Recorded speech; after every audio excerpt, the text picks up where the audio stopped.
Hey everyone, ready to dive deep into something really fascinating? Always. What do we got today? Today it's all about fasting. Oh, that's a good one. Lots to unpack there. You know it.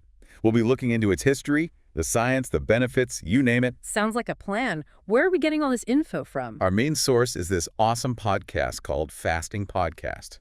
Catchy. Right.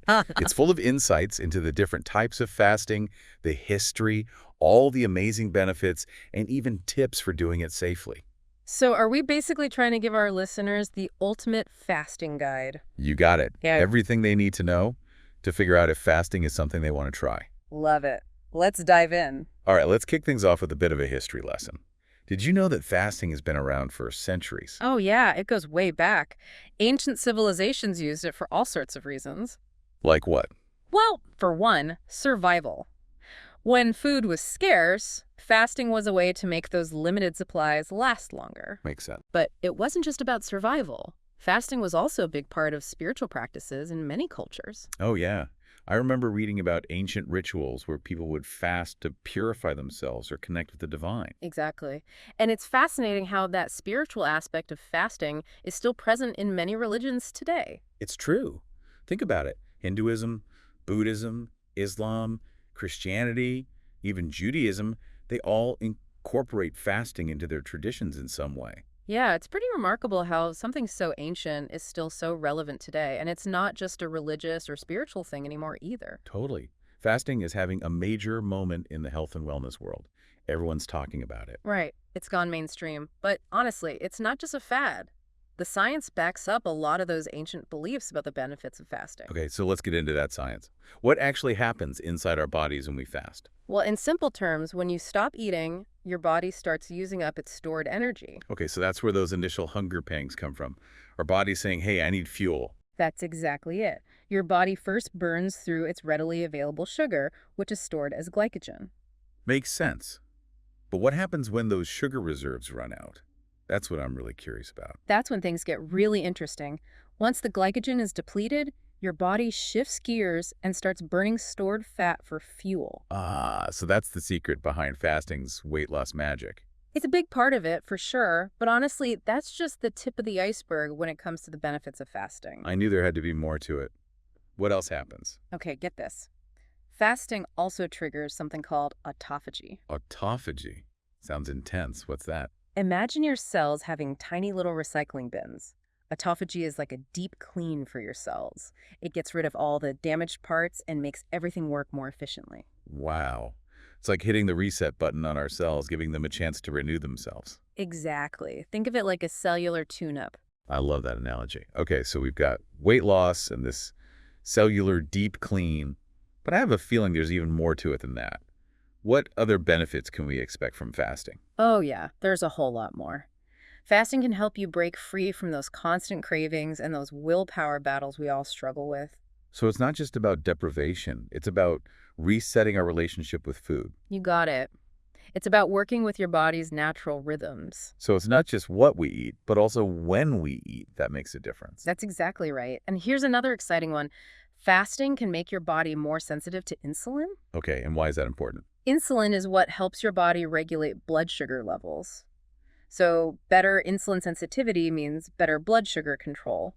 That's huge for preventing type 2 diabetes. That's a big deal. Yeah. What about all those claims about fasting boosting brain power? Is there any truth to that?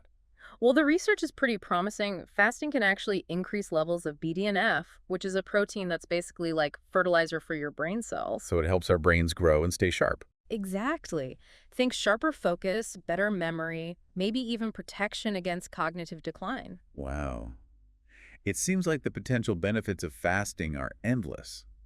And we haven't even touched on the different ways to do it yet. Oh yeah, we've got a whole world of fasting methods to explore. Intermittent fasting, extended fasting, and everything in between. This is getting me really excited to dive deeper. But first, I think we need to talk about the different types of fasting. I agree. Let's break it down for our listeners. Where do you want to start? Well, I think intermittent fasting, or IF, is a good place to begin. It's the most popular type, right? It is. It's super accessible, and there are so many different ways to do it. Like what? Give us some examples. Well, one of the most popular methods is the 168 method. It's pretty simple. You fast for 16 hours and then have an 8-hour window to eat. So if I were to try that, would I just skip breakfast and have my first meal around noon? That's one way to do it. It's all about finding a schedule that works for you. So there's flexibility. Definitely. Then you've got the 5.2 diet, where you eat normally for 5 days a week and restrict your calories to 500, 600 on 2 non-consecutive days. So a little bit more of a structured approach. Yeah, it all depends on your preferences and what you're hoping to achieve with fasting. Okay, so those are both forms of intermittent fasting. What about those longer fasts I've heard about? The ones that last for days? Those fall under the umbrella of extended fasting. It's a bit more advanced and definitely requires more careful consideration. I bet. Probably not something you want to jump into without doing your research. Exactly. Extended fasts are usually done under medical supervision, especially if you're new to fasting or have any health concerns. That makes sense. Safety first. And speaking of safety, are there any risks or downsides to fasting that we should be aware of? That's a great question, and it's super important to address. While fasting can be incredibly beneficial for many people, it's not a one-size-fits-all solution. We need to be aware of the potential risks. Let's talk about those risks so our listeners can approach fasting safely and make informed decisions. One of the most common side effects, especially when you're first starting out, is dehydration. Dehydration, why is that? Well, when you're not eating, you're not getting fluids from your food. So it's essential to stay extra hydrated by drinking plenty of water, herbal tea, or black coffee. Staying hydrated is key. Yeah. What other risks should we be mindful of? Some people might experience headaches, fatigue, or even low blood sugar, especially in the beginning. It's all about listening to your body. So if something feels off, you should stop fasting. Absolutely. And there are certain groups of people who should avoid fasting altogether. Like who? Pregnant or breastfeeding women, individuals with a history of eating disorders, or anyone with certain medical conditions. It's always best to check with your doctor first. Always a good idea to get that professional guidance. Okay, so we've covered a history, the science, the different types of fasting, and some important safety considerations. Now, let's get back to what everyone's really excited about, the benefits. Let's do it. I think we only scratched the surface earlier. Yeah, we talked a bit about weight loss, but I'm eager to dive deeper into all the amazing things fasting can do for our health. And not just our physical health, but our mental and cognitive health too. You got it. Get ready to be amazed. Welcome back, everyone. Before we got sidetracked talking about the different types of fasting, we were in the middle of exploring all the incredible benefits. Yeah, it's mind-blowing how something as simple as taking a break from eating can have such a profound impact on our health. It really is. And one of the areas where we're seeing some of the most exciting research is in brain health. Oh, absolutely. We touched on this a bit earlier, but I'd love to dive deeper into how fasting can actually boost our cognitive function and protect our brains as we age. You got it. So remember how we talked about BDNF, that brain-boosting protein? Yeah, brain-derived neurotrophic factor, right? Like Miracle Grow for the brain. That's the one. Well, it turns out that fasting can actually stimulate the production of BDNF. So by taking a break from eating, we're actually giving our brains a chance to thrive. Exactly. It's like providing your brain cells with the essential nutrients they need to grow, connect, and function at their best. So what kind of benefits are we talking about here? I mean, what does increased BDNF actually do for us in everyday life? Well, studies have shown that increased BDNF can lead to a sharper memory, improved learning and concentration, and even a greater ability to form new memories. Wow, that's incredible. So fasting could potentially help us stay mentally sharp and focused as we age. It's definitely a promising area of research, and some studies even suggest that BDNF might play a role in protecting against those scary neurodegenerative diseases like Alzheimer's and Parkinson's. Now that's some serious brain power protection. But it's not just about preventing disease, right? Yeah. Can fasting also enhance our current cognitive abilities? Absolutely. Many people who practice fasting report feeling more mentally clear, more creative, and even less prone to those brain fog moments we all experience from time to time. It makes you wonder if those ancient philosophers who practiced fasting were onto something with their pursuit of mental clarity and wisdom. They might have been ahead of their time.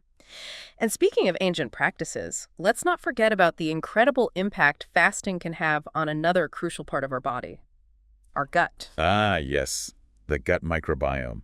It seems like everyone's talking about gut health these days. And for good reason. Our gut is often called our second brain, and it plays such a critical role in our overall health and well-being. Right.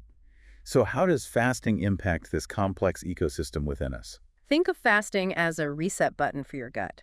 It gives your entire digestive system a chance to rest, repair, and rebalance itself. A much-needed break. Exactly. And when our gut is happy and healthy, it has a ripple effect throughout our whole body. Right. It impacts everything from our immune system to our mood, our energy levels, even our skin health. You got it. So by giving our gut a break through fasting, we're essentially improving our overall health and well-being. It's amazing how interconnected everything is within our bodies. And speaking of connections, let's move on to the heart. We briefly touched on the cardiovascular benefits of fasting earlier, but I'm really curious to hear more about that. Yeah, fasting has been shown to have some pretty remarkable effects on heart health. Like what, specifically? What kind of improvements can we expect? Well, for starters, fasting can help lower blood pressure, which is a major risk factor for heart disease. That's huge. High blood pressure is such a common problem these days. It is. And fasting can also help improve cholesterol levels and reduce triglycerides, which are basically fats that circulate in your blood. These are both key factors in maintaining a healthy heart. So it's like giving our entire cardiovascular system a tune-up, helping it run more smoothly and efficiently. I like that analogy. And we can't forget about inflammation. Right. Inflammation is linked to so many chronic diseases, including heart disease. Exactly. And fasting has been shown to be a powerful anti-inflammatory. So it's a multi-pronged approach to heart health. You got it. By addressing these various risk factors, fasting can significantly reduce the chances of developing heart disease. That's incredible. It really highlights how powerful this simple act of abstaining from food can be. Now, I want to revisit a topic that we briefly touched on earlier, longevity and health span. We talked about how fasting might actually help us live longer, healthier lives. Can you elaborate on that? You bet. There's a growing body of research that suggests that fasting might actually mimic the benefits of caloric restriction, which has been shown to extend lifespan in numerous studies. So it's not about starving ourselves, but about strategically giving our bodies a break from constant food intake, allowing them to focus on other important processes like cellular repair and rejuvenation. That's exactly right. And this break allows our cells to repair damage, reduce oxidative stress, and essentially slow down the aging process at a cellular level. It's like hitting the pause button on aging, giving our bodies a chance to catch up and rejuvenate. I love that. And while we can't completely stop time, fasting might just help us age more gracefully and maintain our vitality for longer. It's a truly empowering idea. Yeah. But let's be realistic for a moment. What are some reasonable expectations when it comes to the benefits of fasting? I mean, it's not a magic bullet, right? You're absolutely right. While the potential benefits of fasting are super exciting, it's important to remember that it's not a quick fix or a guaranteed path to perfect health. It's a tool, a lifestyle choice that can be incorporated into a holistic approach to well-being. So it's not about extremes or deprivation, but about finding what works for you and your individual needs. Precisely. And the specific benefits you experience will vary depending on a whole host of factors like your genetics, your overall health, your lifestyle, and how you approach fasting. It's like any lifestyle change. Consistency and personalization are key. Exactly. And it's always a good idea to consult with your doctor before making any major dietary changes, especially if you have any underlying health conditions. That's always wise advice. Okay, so we've explored a wide range of potential benefits, from brain health and heart health to gut health, and even longevity. Are there any lesser-known or surprising benefits of fasting that people might not be aware of? You know, there are definitely a few that don't always get the spotlight. For example, fasting can positively impact hormone regulation. Hormones. In what way? Well, it can influence levels of human growth hormone, which is important for metabolism and muscle growth, as well as norepinephrine, which can increase energy and focus. Interesting. So it's not just about what we're not eating, but also about how our bodies respond and adapt in the absence of food. Exactly. And there's even some emerging research suggesting that fasting might play a role in cancer prevention. Whoa, really? While more research is definitely needed in this area, some initial findings suggest that fasting could potentially help slow down cancer cell growth and even make certain cancer treatments more effective. That's incredibly promising. It seems like the more we learn about fasting, the more potential benefits we uncover. It really is a fascinating field of research, and I think we're just scratching the surface of understanding the full scope of how fasting can impact the human body. This deep dive has certainly opened my eye into the possibilities. But before we move on to our final segment, I think it's important to address a common concern that many people have about fasting. Isn't it dangerous to deprive our bodies of food? That's a totally understandable concern, and it's a question that comes up all the time.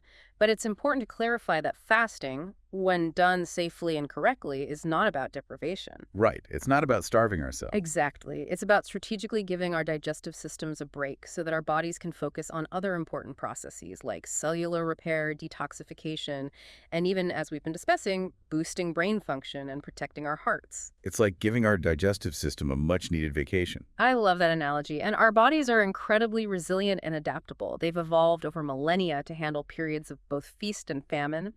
Fasting simply taps into this innate ability to thrive even when food is temporarily scarce. So it's about working with our body's natural rhythms, not fighting against them. Precisely.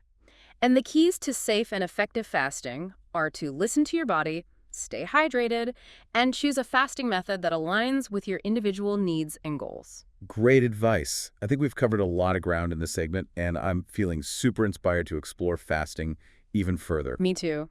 And in our final segment, we'll shift gears and get down to the practical side of incorporating fasting into your life. Okay, so we'll be talking about how to actually put all of this amazing information into practice. You got it. We'll cover tips for getting started, choosing the right fasting method for you, and navigating any potential challenges that might come up along the way. This is going to be so helpful for our listeners. I can't wait to hear what you have to share. Welcome back to the Deep Dive. We've explored the history, the science, the incredible benefits. Now it's time to get practical. Exactly. Let's say our listener is hooked on the idea of fasting, but has no clue where to begin. What's step one? I always say, start slow and steady. Don't go jumping into a 3-day fast right off the bat. Yeah, that sounds intense. It can be. Start with something manageable, like a 12-hour fasting window. Okay, so like just skipping breakfast. Exactly. And then gradually increase the fasting time as your body gets used to it.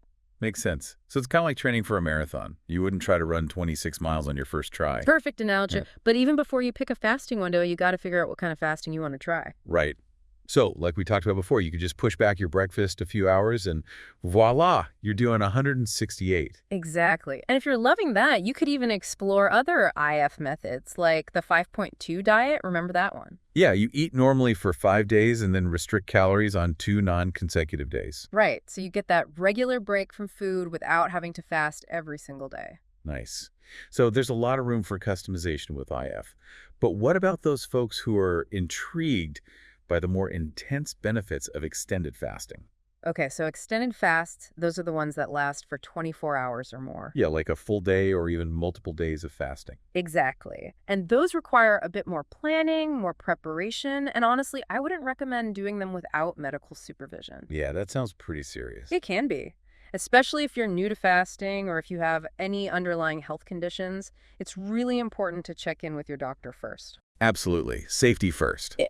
But let's say our listener is ready for that challenge. They've got the green light from their doctor.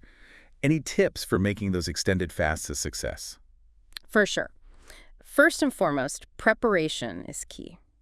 Okay, what does that look like? Well, gradually increase your fasting duration.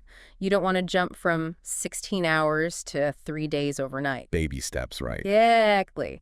Also, stay hydrated. That's even more important during extended fasts. Got it. Anything else? Yeah, manage your stress levels. Fasting can be challenging, both physically and mentally, so keeping your stress in check is super important. Makes sense. And then there's the breaking of the fast. Yeah, Right? That sounds like it could be tricky too. it can be. It's just as important as the fast itself. Don't undo all that good work by diving headfirst into a huge, greasy meal. Yeah, I bet that wouldn't feel good. Not at all. Start with small, easily digestible meals, focus on nutrient-rich foods, and listen to your body. Right. We talked earlier about that snapback effect, where the body craves sugary foods after a fast. Oh, yeah. That can definitely happen. But again, it's all about listening to your body's cues and making sure you're not overdoing it. It's not about punishing yourself. It's about finding a balance that works for you. Exactly. This is a journey of self-discovery, not a test of willpower. That's such a good point. It's not just about the physical changes, is it? What about the mental and emotional aspects of fasting? Oh, for sure. Fasting can be incredibly powerful for self-reflection. A lot of people find that it helps them become more mindful, more aware of their body's signals. It's like tuning into a deeper level of self-awareness. Exactly. It's almost like a moving meditation. I love that. But I imagine there can also be challenges, especially in our food-centric culture. Yeah. Any advice for navigating social situations or dealing with cravings while fasting? Communication is key. Be open and honest with your friends and family about your fasting goals. They'll understand. Right. Don't be afraid to explain why you're doing it. Exactly. And if you're at a social gathering, focus on the social aspect, the conversations, the connections. The food doesn't have to be the center of attention. And when cravings hit, remember your why. Why are you doing this? Focus on those reasons. That's a good tip. And distractions can help too, right? Like getting involved in a conversation or going for a walk. Absolutely. Sometimes just shifting your focus can make all the difference. This deep dive has been so insightful. I feel like I've learned so much about fasting, not just the science, but the practical side too. Me too. It's been a great conversation. And I think our listeners will be feeling inspired to explore fasting further. Any final words of wisdom for those who are ready to embark on this journey? Absolutely. Go into it with a sense of curiosity. Don't be afraid to experiment, to try different methods, to figure out what works best for you. Listen to your body, be patient with yourself, and celebrate your progress. Beautifully said. So to wrap up our deep dive into the world of fasting, remember, knowledge is power. We've given you the information. Now it's up to you to decide if fasting is right for you. Keep learning, keep exploring, and most importantly, keep listening to your body. Until next time, stay curious.